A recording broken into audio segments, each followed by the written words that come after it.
Hello friends, welcome to my channel happy family சமையல். நாங்கள் Valparai trip போனப்போ பொள்ளாச்சியிலேருந்து வால்பாறை போகிற வழியில் இருக்க சுங்கம் தோப்புக்கடை ரெஸ்டாரண்ட்டில் நைட்டு டின்னருக்கு சாப்பிட போயிருந்தோம். டேஸ்ட் வைஸ் எல்லாமே ரொம்ப சூப்பராக இருந்துச்சு.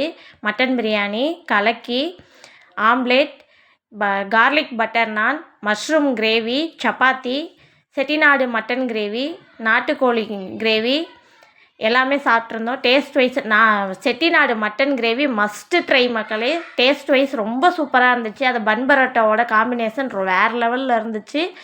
நீங்கள் பொள்ளாச்சிக்கோ இல்லை வால்பாறையோ போனீங்கன்னா கண்டிப்பாக இந்த ரெஸ்டாரண்ட்டில் ட்ரை பண்ணி பாருங்கள். டெசர்ட் ஐட்டமும் எல்லாமே சூப்பராக இருந்துச்சு. நாங்கள் ஐஸ்கிரீமும் லெமன் சோடாவும் தான் சாப்பிட்ருந்தோம். டேஸ்ட்டு சூப்பராக இருந்துச்சு. சுற்றிலும் தென்னை மரத்துக்கு இடையில் அந்த காலத்து ஸ்டைலில் குடில் மாதிரி வச்சு நிறைய இதெல்லாம் இருந்துச்சு. அந்த இடமே பார்க்குறதுக்கு ரொம்ப சூப்பராக இருந்துச்சு. பசங்க சாப்பிட்டுட்டு ஃப்ரீயாக கொஞ்சம் ரிலாக்ஸாக எல்லாம் பேசிக்கிட்டு விளாண்டுக்கிட்டு இருந்தாங்க. அந்த பக்கம் போனீங்கன்னா கண்டிப்பாக ட்ரை பண்ணி பாருங்கள். எல்லாமே டேஸ்ட்டு சூப்பராக இருந்துச்சு. தேங்க்ஸ் ஃபார் வாட்சிங். Subscribe my channel. தேங்க்யூ.